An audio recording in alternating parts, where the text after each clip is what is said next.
is the camera upside down?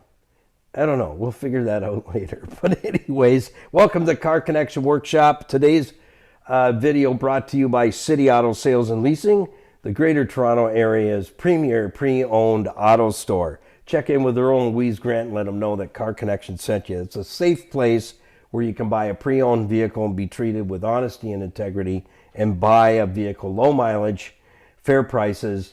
You can buy it with confidence there. Well, we're jumping into, we finally got all the parts, believe it or not, and that's becoming a bit of an issue lately. It took a few attempts to get the parts for this 2009 Hyundai Accent. But what I did do was I pulled out if you watch the first video, this is a crank sensor we're going to replace, but I pulled it out and I cleaned it and put it back in, and lo and behold, it's been a-okay since. So several weeks have passed, but we now have the new parts. And this car also needs one oxygen sensor, but I found a super duper deal on the interwebs. I got two oxygen sensors, heated exhaust gas organizers. You have to watch that in the next video. I'll give you all the details, but I got a pair at a really good price. So we're going to change that in the next video. But this is the crank sensor. We had an issue where this vehicle was not starting and it was intermittent, and we thought we had maybe a fuel pump issue again, but it had nothing to do with it whatsoever, because this little baby here, which is the correct part, $268 from the dealer, and I found this, it's a Denso. I found it online for 48 bucks. So I mean, can't beat that with a drum. And here's what I know. The manufacturers don't make this stuff. None of it. They don't make any of it. It's all outsourced. All they do is, here's what you have to know. Vehicles are not completely manufactured by the manufacturer. They're assembled. There's a difference.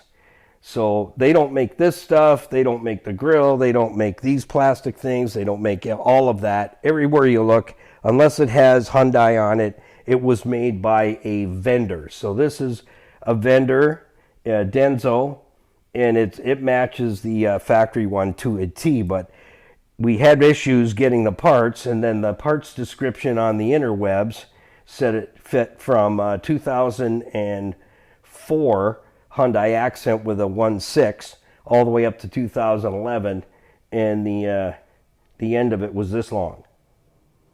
Well, you can't put that in there.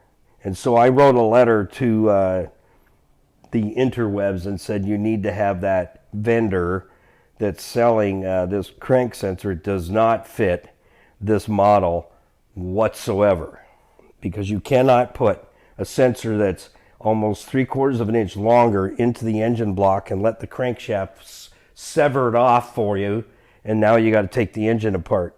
And if you destroyed it, well, that's a whole new ball game.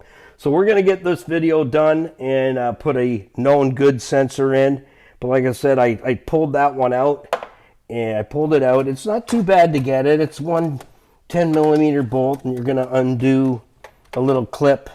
It's a bit awkward getting to the bolt, I have to say. It's kind of there, but if you got big hands, it's going to be tight. So we're going to undo the oxygen sensor, because we're changing this anyway, and get that out of the way. So even if I wasn't changing the oxygen sensor, you want to get that plug out of your way, because you want to get to this one right here in the holder, and we want to get this little clip off of there. And there's a bit of a trick to that, and I'll show you. If you have your own method, share it with us. Put it in the comments anytime.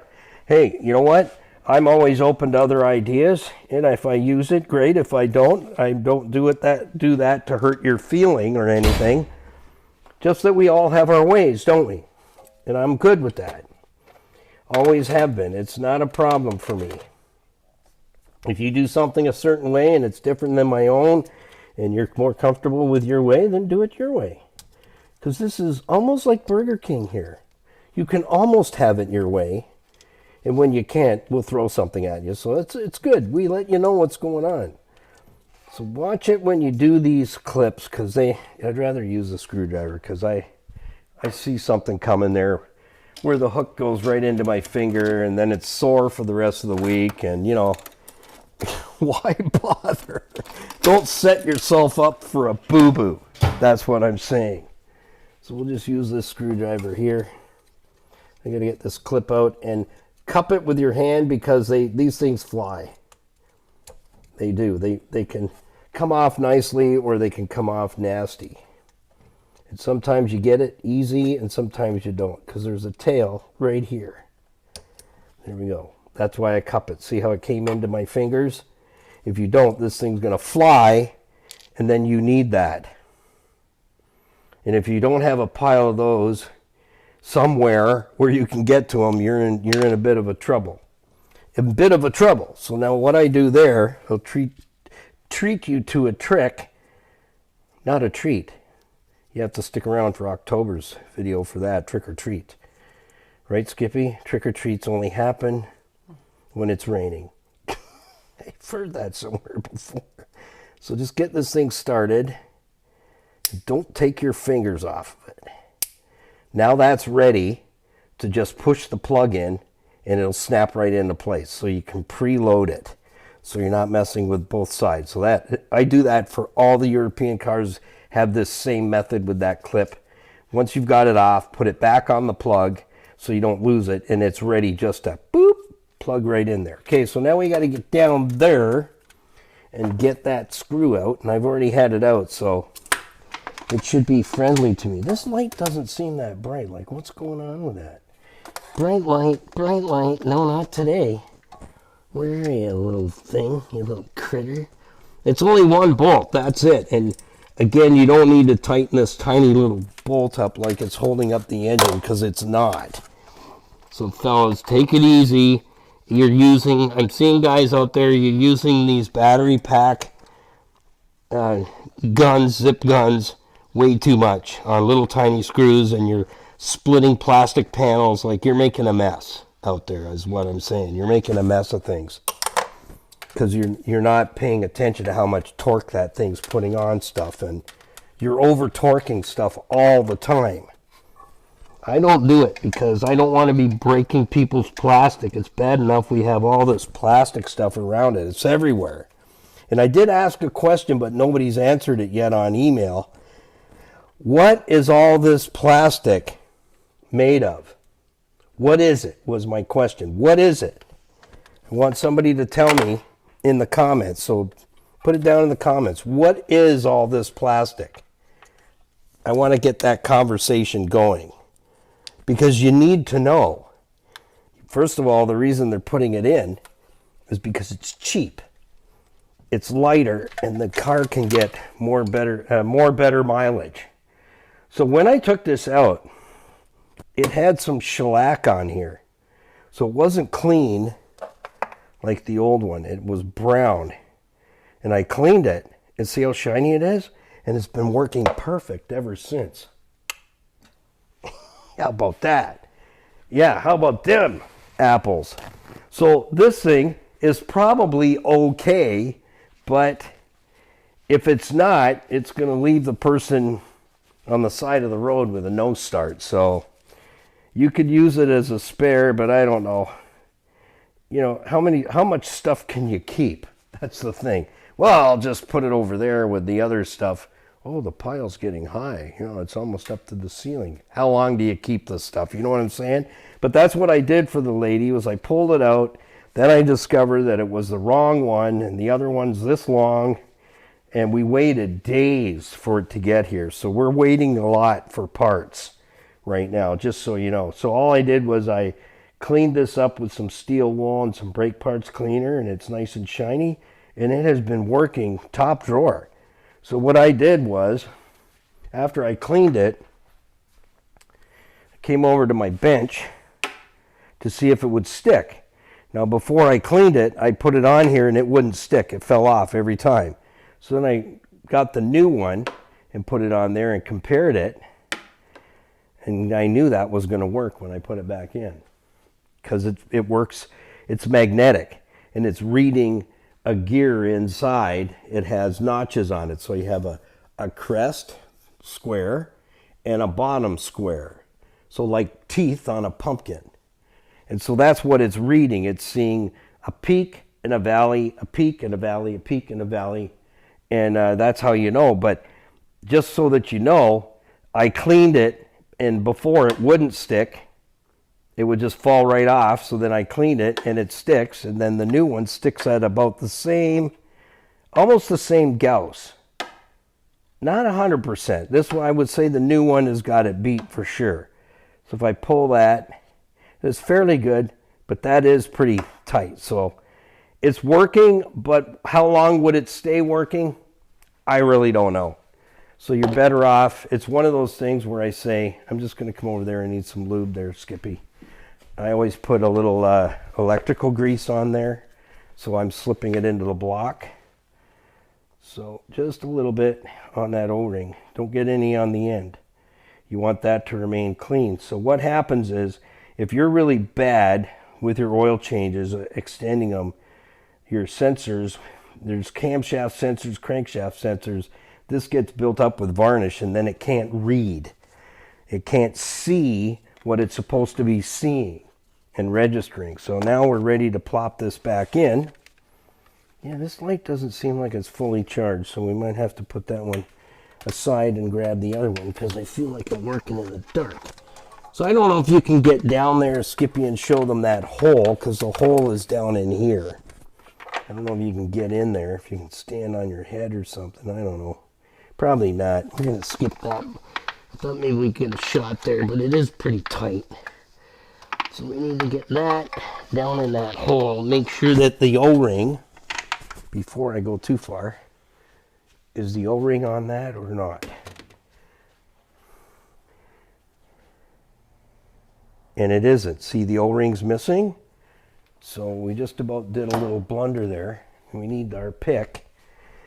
Make sure you get the old O-ring out of there.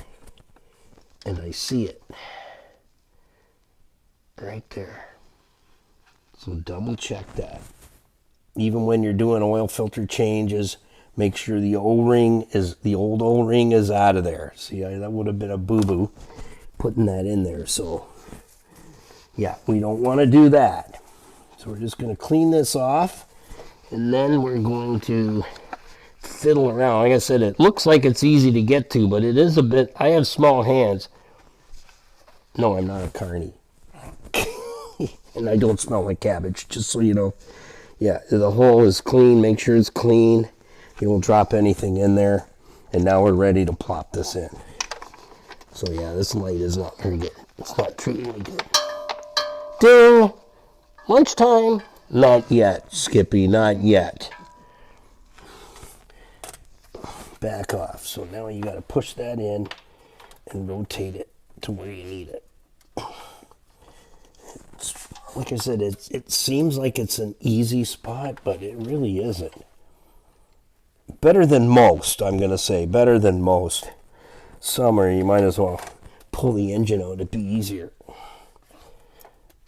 Seriously. So we're going to turn that. We got to go 180 and turn the bolt side over to the bolt side. And I think we're pretty darn close there. PDC. That's a technical term here in the shop. PDC means it's pretty darn close. But that doesn't always help you. Not always.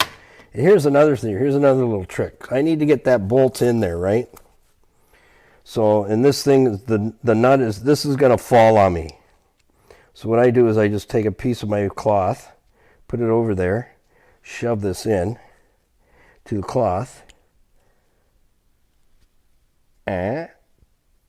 Not bad for a Monday. Not bad. There's a real goodie. That's a goodie for you right there.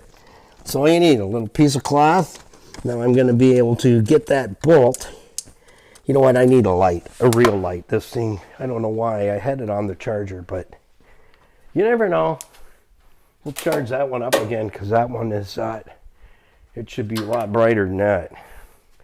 Almost give you an x-ray. There we go. There we go. Look at that, would you? So now we can get that down there, and that bolt's not going to fall out of my socket, you see? You see there, Skippy? Are you learning anything?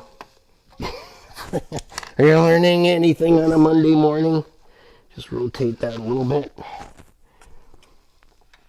So, yeah, like I said, although it was good that I had to reorder and I got the old sensor working enough that it hasn't given the lady a problem like since. It's been firing off and starting every time.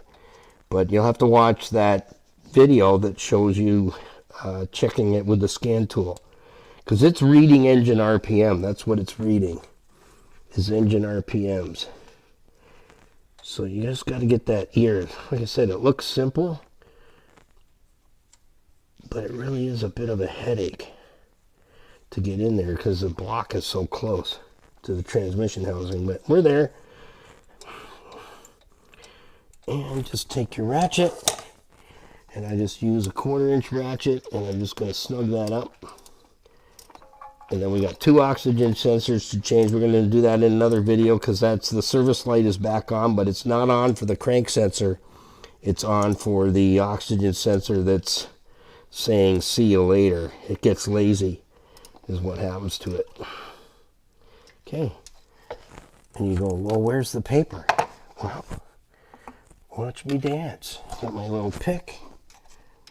And just grab the little piece of paper out of there. And that did the job for me. So how many times you want to try and get that bolt down there? It falls off every time. But it's really, if you got big hands, I don't know how you'd get down there. Because, like I said, it looks easy, but it's tight. So, well, actually really did a good job. Okay, I can pluck that out of there now. Did you just whack me in the head with the camera? Folks, Skippy just whacked me in the head with the camera. And then some of you are probably saying, whack him again, Skippy. Yeah, I can hear it. I hear it. Just get the stork pliers. Works just like a finger. And get that off of there. Get all the pieces. That's all you got to do. Like a sturgeon. Like a sturgeon. I think I've heard that before. Okay, it's cool. I'm good with that. All right, so that is now not plugged in yet, but we will plug it in. And I won't test that until after I do the oxygen sensors, the HEGOs. So we'll show you how to plug this in, and then we'll see you in the next video, because this job is pretty much done. There's not much more to get into. So you take the plug, if we put the clip on like I showed you, get it ready to all go back together. The clip is where it belongs, and listen, click, it's in. And now you put it back in its holder, and we're done. Just like that. Not like that, but just like that. So thanks for stopping by, and don't forget to like, share, follow, subscribe, and put a comment down below. Did you like the little trick with the paper towel? You can use a piece of cloth. It works even better, but if you're into the job, a piece of blue cloth works. Whatever you can get your hands on. Piece of brown paper bag, just put it in there and shove your bolt in there, or nut, if it's a nut, and it'll stay in that socket for you while you get the job done. So like, share, follow, subscribe, leave a comment down below for us, and don't forget to, I'm not saying it because it's at the end of the video, and Instagram, Facebook, Stevensvilleontheweb.ca. Grab yourself some Car Connection gear. We have coffee mugs there, and going to have to talk to Russell and find out, hey, Russell, where's our coffee mugs, Russell? We want to rustle those up. Yeah, so we'll see you in the next one. Thanks for stopping by. Stay tuned. Bye for now. Oh, yeah. If you're enjoying the videos like I know you are, ring the notification bell.